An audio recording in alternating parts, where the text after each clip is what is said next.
नमस्ते दोस्तों, मैं डॉक्टर यश वेलनकर। मैं international mindfulness coach from reboost wellness.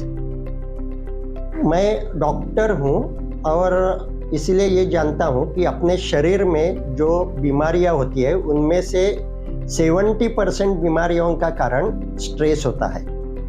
Migraine, hyper acidity, hypertension, diabetes type 2, irritable bowel syndrome, थकान आना, कई तरह का दर्द, स्किन डिसीज, सोराइसिस, इतने नाम लो, ये सब डिसीज है, उनका एक कारण स्ट्रेस होता है। लेकिन ऐसा डिसीज होने के बावजूद वो व्यक्ति ये एक्सेप्ट ही नहीं करती कि मुझे कोई स्ट्रेस है। तो ये स्ट्रेस उन्हें अनकॉन्शियस लेवल पे हो सकता है और उन्हें उनकी जानकारी ही नहीं होती।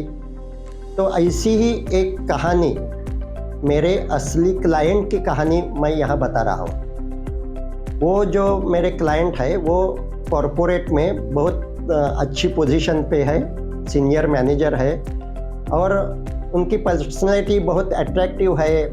वो हमेशा दूसरों से मदद करते हैं। वो हमेशा दूसरों को मदद करते हैं, मोटिवेट करते हैं और उनके एम्प्लॉयज़ में और सहकारियों में बहुत ही पॉपुलर है, लोकप्रिय है। फिर भी उन्हें इरिटेबल बाउल सिंड्रोम, ये तकलीफ शुरू हुई। ये बीमारी ऐसी होती है कि उसमें उस व्यक्ति को इंटेस्टाइन में स्पैज़म आता है और उसके कारण टॉयलेट जाना चाहिए ऐसी इच्छा होती है, लेकिन हर समय टॉयलेट होता ही है ऐसा नहीं होता। तो ये बीमारी होने के कारण वो मैनेजर साहब ने बहुत डॉक्टर की सलाह ली, बहुत मेडिसिन्स लिया, लेकिन उनके एक फ्रेंड डॉक्टर थे, उन्होंने बताया कि ये डिसीज स्ट्रेस के कारण होता है।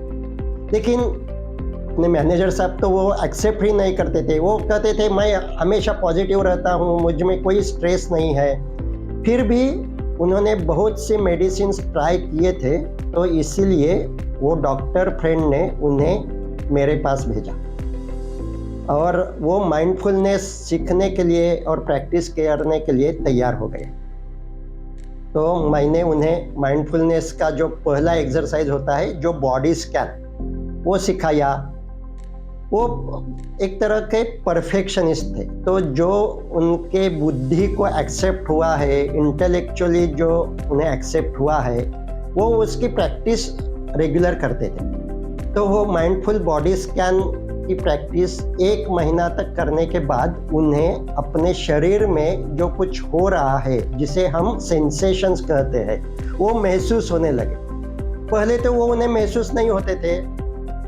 तो सीने में भारीपन है, पेट में कुछ हलचल होती है, पसीना आता है, अपने शरीर में ऐसे बहुत से बदलाव होते हैं, लेकिन हम अपने शरीर की ओर ध्यान ही नहीं देते और इसके कारण ये जो कुछ बदलाव होते हैं वो हमें महसूस नहीं होते। माइंडफुलनेस की प्रैक्टिस में पहला कदम है अपने शरीर पे बार बार ध्यान देना। तो ये जो कुछ शरीर में बदलाव होते हैं वो महसूस होने लगते हैं। तो वैसे ही मैनेजर साहब को वो बदलाव महसूस होने लगे। बाद में हम उन्हें पूछते हैं कि जब भी आपका मन बेचैन होता है, यानी कि गुस्सा आता है, चिंता आती है, तो उस समय भी शरीर में कुछ बदलाव होते हैं, वो महसूस करना ये नेक्स्ट स्टेप होती है। तो दिन भर काम करते समय कुछ ना कुछ समय हमारे मन में गुस्सा आना तो स्वाभाविक है, एंग्जाइटी होना स्वाभाविक है, लेकिन उस समय कुछ सेकंड्स के लिए अपना ध्यान विचारों से बाहर निकालकर शरीर पे लाना, ये माइंडफुलनेस का एक एक्सरसाइज होता है।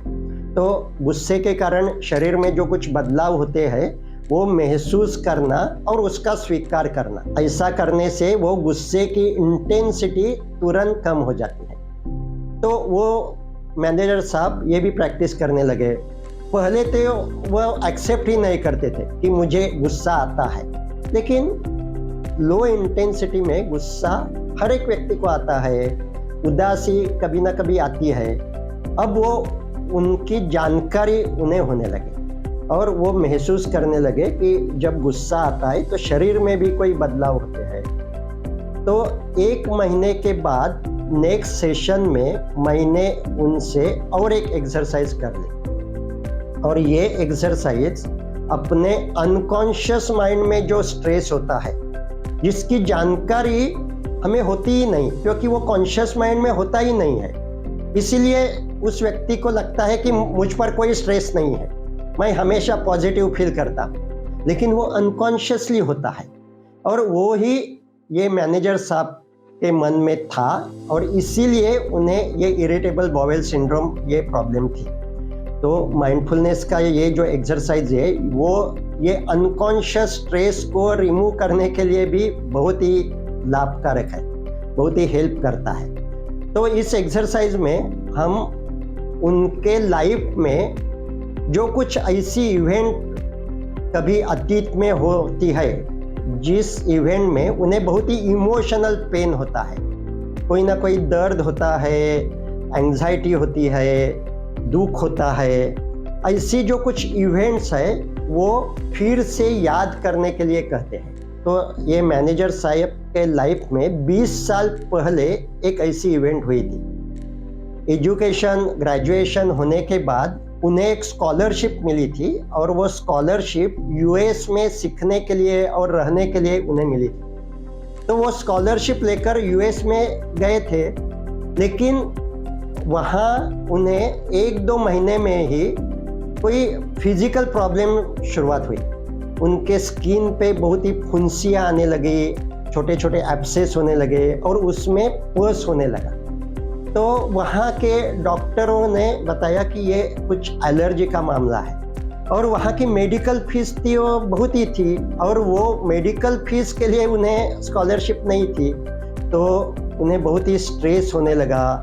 एक तो उन्हें एक स्कॉलरशिप मिली थी, एक अच्छी अपॉर्चुनिटी थी, लेकिन ये फिजिकल प्रॉब्लम होने के कारण वो वहाँ स्टडी नहीं कर सकते थे, बार बार उन्हें मेडिकल हेल्प लेनी पड़ती थी।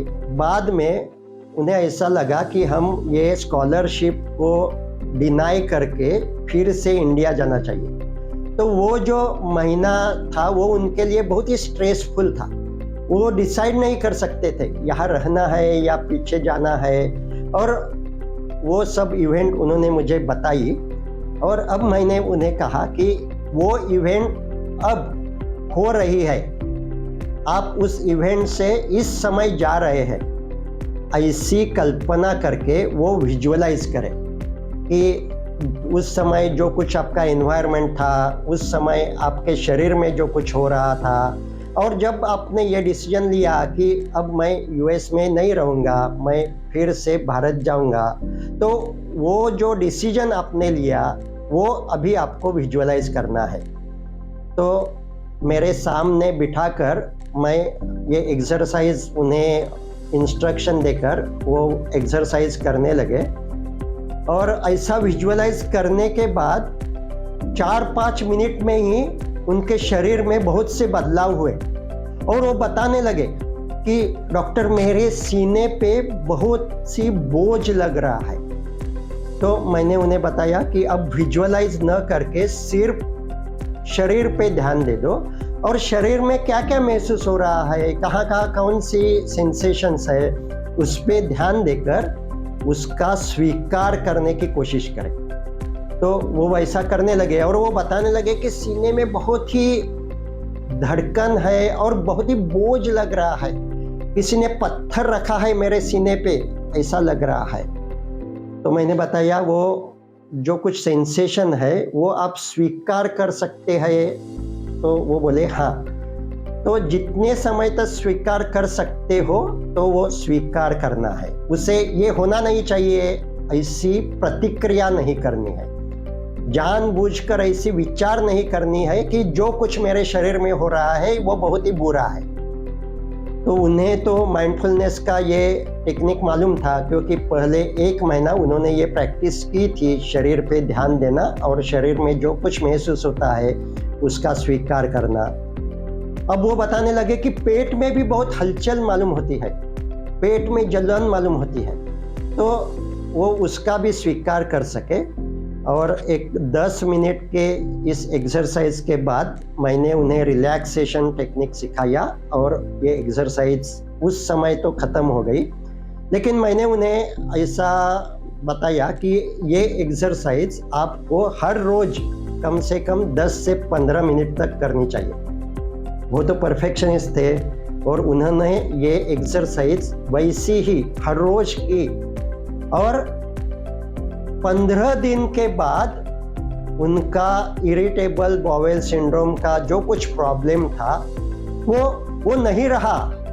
उन्हें अब पेट में वो जो कुछ स्पैज़म आता था और टॉयलेट जाना पड़ता था, वो जो कुछ सेंसेशन आता था वो अब कम हो गया। ये क्यों हुआ? इसमें कोई भी मैजिक नहीं है, ये अनकॉन्शियस स्ट्रेस के कारण होता है। तो उन्हें ऐसा लगता था कि 20 साल पहले ये जो कुछ इवेंट है ये अब मैं भूल गया हूँ, और वो बता भी रहे थे अपने मोटिवेशनल स्पीच में, वो बता रहे थे कि लाइफ में ऐसे अप्स एंड डाउन्स आते हैं, हम उससे बाहर निकलना चाहिए। तो थॉट लेवल पे वो जो कुछ याद थी उससे वो ऊपर निकले थे, उससे बाहर निकले थे। इसीलिए उन्हें ऐसा लगता था कि मुझ पर कोई तनाव नहीं है, कोई स्ट्रेस नहीं है। लेकिन ये सिर्फ कॉन्शियस माइंड में कोई भी स्ट्रेस नहीं था, अनकॉन्शियसली वो स्ट्रेस था ही। इसीलिए जब वो इवेंट विजुअलाइज करने लगे तो उनके शरीर में बदलाव हुए और शरीर में वो ही बुरी सेंसेशंस जैसे कि सीने पे बोझ वो फिर से पैदा हुई। ये ऐसा क्यों हुआ? तो एक ऐसे ही पोस्ट ट्रॉमेटिक स्ट्रेस डिसऑर्डर, ये जो तकलीफ होती है उस पे काम करने वाले एक डॉक्टर है, उन्होंने 40 साल तक रिसर्च करके इस पे एक किताब लिखी है। उसका नाम है the body keeps the score. अपना क्रिकेट का जैसा स्कोर होता है, वो स्कोर रखता है कितने रन कहाँ हुए, वैसी ही हर एक जो कुछ इवेंट, इमोशनल इवेंट अपने लाइफ में होती है उसका स्कोर बॉडी रखती है, और उसी के कारण अनकॉन्शियसली वो स्ट्रेस रहता है।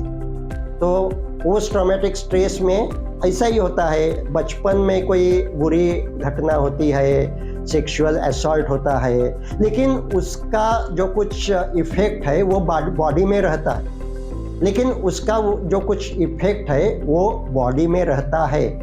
और वैसा ही इस मैनेजर साहब के बॉडी में 20 साल पहले जो कुछ इवेंट हुई थी वो उसका इफेक्ट रह गया था। अब बॉडी में वो चेंजेस होते थे और अपना जो इमोशनल ब्रेन है वो तो हमेशा जानता रहता है शरीर में क्या हो रहा है, बाहर क्या हो रहा है, और कहाँ भी डेंजर महसूस हुआ कि वो रिएक्ट करता है। तो जैसे उनके सीने में जो कुछ भारीपन अब उन्होंने विजुअलाइज किया तो उन्हें महसूस हुआ, वो थोड़ा सा भारीपन उनके शरीर में अनकॉन्शियसली होता ही रहता था। वो शरीर पे ध्यान ही नहीं देते थे, इसलिए उन्हें वो महसूस नहीं होता था, लेकिन उनके इमोशनल ब्रेन को वो मालूम होता था और वो उसे प्रतिक्रिया करता रहता था। और उस प्रतिक्रिया के कारण ही स्ट्रेस हार्मोन उनके शरीर में पैदा होते थे, और वो स्ट्रेस हार्मोन के कारण शरीर में जो बदलाव होते हैं उनमें से एक बदलाव है इंटेस्टाइन में स्पैज़म आना। क्योंकि जब भी कोई डेंजर होता है तो अपना शरीर का जो कुछ वेट है वो कम होना चाहिए, इसीलिए डर के बाद जानवर को टट्टी होती है, मूत्र प्रवृत्ति होती है, वो शरीर का वेट कम करने के लिए होता है। तो स्ट्रेस हार्मोन के कारण इनके शरीर में भी ऐसे ही इंटेस्टिनल स्पैज़म आता था और उन्हें टॉयलेट जाने की जो कुछ इच्छा होती थी वो अनकॉन्शियस स्ट्रेस के कारण होता था। लेकिन उन्हें माइंडफुलनेस की प्रैक्टिस करने के पहले उसकी जानकारी ही नहीं थी, और इसीलिए वो कहते थे कि मेरे मन में कोई भी स्ट्रेस नहीं है।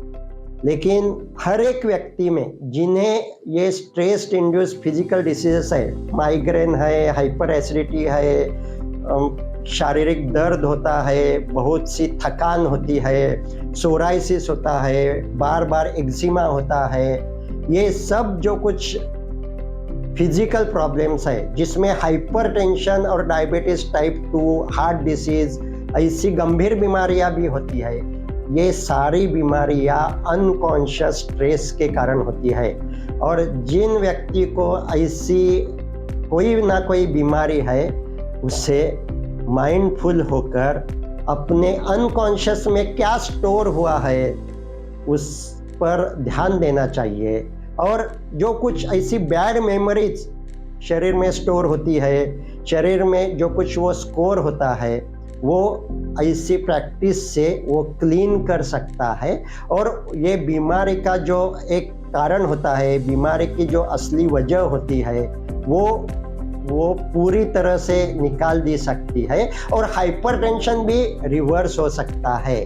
तो हाइपरटेंशन होने के बाद डॉक्टर बताते हैं कि ये गोली आपको लाइफ टाइम लेनी पड़ेगी। वो जो बताते हैं वो सच है, क्योंकि ये जो अनकॉन्शियस स्ट्रेस है वो निकालने की जो कुछ टेक्निक है, वो अगर आपको मालूम नहीं है तो वो गोली आपको लाइफ टाइम लेनी ही पड़ेगी। लेकिन अगर आप आपके अनकॉन्शियस माइंड के बारे में सचेत हो गए और माइंडफुलनेस की प्रैक्टिस से अनकॉन्शियस माइंड में जो कुछ छिपा हुआ है उसे अगर आपने क्लीन किया तो वो गोली भी, हाइपरटेंशन की गोली भी कम हो सकती है और हाइपरटेंशन भी रिवर्स हो सकता है। तो इसमें कोई भी मैजिक नहीं है, ये सब अपने शरीर और मन की जो कुछ फिजियोलॉजी है इससे ही जुड़ा हुआ है। और इसीलिए माइंडफुलनेस हर व्यक्ति ने सीखना चाहिए। रिबूस्ट वेलनेस ऐसे कॉर्पोरेट वेलनेस प्रोग्राम ऑर्गेनाइज करता है। अगर आपके शरीर में ऐसी कोई भी समस्या है तो ये प्रोग्राम आप अटेंड करें।